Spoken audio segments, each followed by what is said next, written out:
공격 헬기의 주요 임무는 아군 지상군을 위한 직접적이고 정확한 근접 공중 지원과 적군의 장갑 전차를 파괴하는 대전차 역할도 병행하는 것이다. 현대는 공격 헬기의 필요성과 효과성이 부각되면서 공격 헬기 보유의 중요성이 강조되고 있다.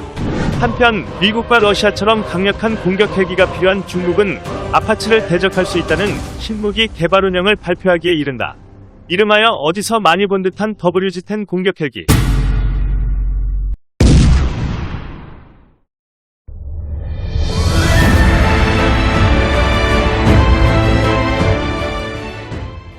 최근 언론에 보도된 중국판 짝퉁무기들은 전투기, 무인항공기, 대공미사일 등 소총에서 항공기에 이르기까지 그야말로 다양합니다.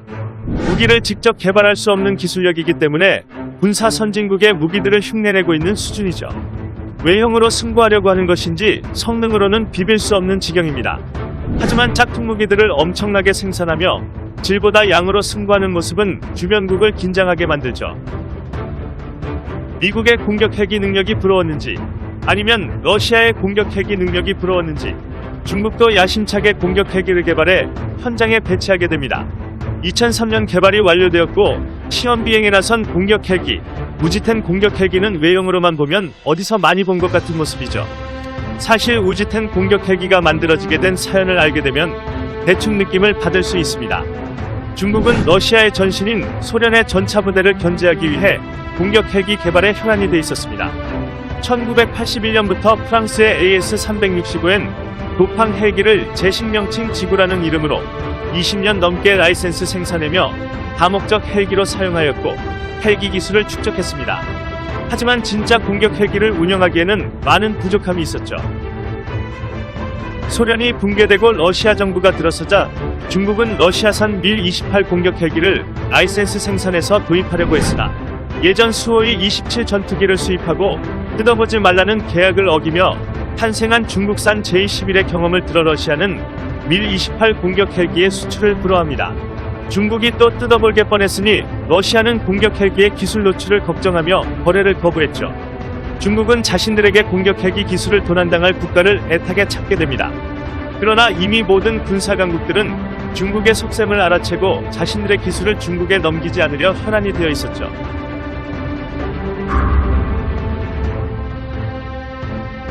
아주 감사하게도 중국에게 협력하는 국가가 나타납니다. 붉은 황조롱이라는 뜻을 가진 AH-2 루이발크를 운용하고 있는 남아프리카 공화국이었습니다. 남아공이 중국과 협력하게 된 사연은 이렇습니다.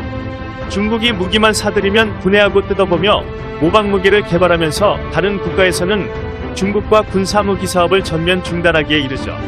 때문에 중국은 이를 의식한 듯 공격 헬기 연구 중단 선언을 하며 민간 항공헬기 개발을 선언합니다. 남아공은 이 때문에 자신들이 보유한 헬기 기술을 중국과 협작하게 되었는데 중국은 남아공에게 루이발크 공격 헬기의 라이센스 생산을 요구했고 이외에 무리한 요구를 하는 중국을 의심하게 되면서 남아공 역시 협력 사업을 중단하기에 이릅니다. 남아공의 루이발크와 중국이 개발한 우지-10의 외형을 살펴보면 비슷한 부분이 많습니다.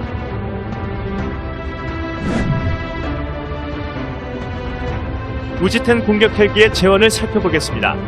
길이 14.15m의 높이 3.85m, 탑재 중량 7톤, 최대 속도 300km, 항속거리 800km 정도로 알려졌습니다.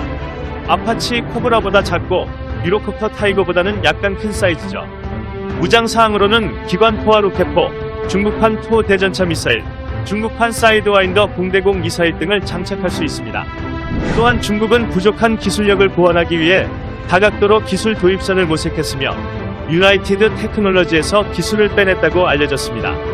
유나이티드 테크놀로지 계열사인 페세니트니 캐나다는 공격용 헬리콥터에 장착된 민수용 엔진을 군용으로 전환할 수 있는 엔진 컨트롤 소프트웨어를 판매한 것으로 밝혀지며 미국 정부의 $7,500만 이상의 벌금 처분을 받게 되었죠.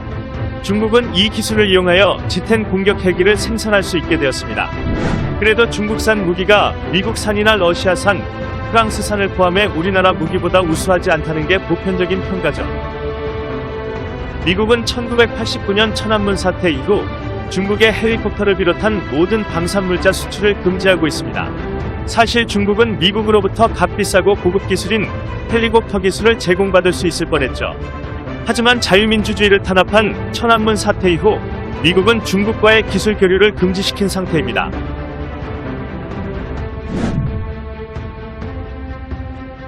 (1954년에) 치러진 알제리 전쟁에서 프랑스군은 처음으로 미국의 수송기에 기관총과 기관포를 장착하였고 이는 공격 헬기의 첫 시작이었죠. 이를 본 미국은 공격 헬기를 개발했고 베트남 전쟁을 통해 실전에 처음 배치를 하게 됩니다. 또한 걸프 전쟁을 통해 아파치와 코브라, 워리어, 블레어크 등의 공격 헬기로 이라크군의 전차를 거즘 파괴하는 성과를 보여줬습니다. 중국은 러시아의 전차 부대를 견제하고 미국과 아시아권의 강대국과 대립하며 약소국가의 영토를 침범하려 합니다. 하지만 모방으로 만들어진 군사무기들이 정말 실전에서 성능을 발휘할 수 있느냐는 의문이죠. 질보다는 양으로만 승부하려 하는 중국의 군사무기가 세계 평화에 득이 될지 독이 될지는 지켜봐야 할 부분입니다. 본 영상은 사회지식연구소에서 제작하였으며 구독과 좋아요 부탁드립니다.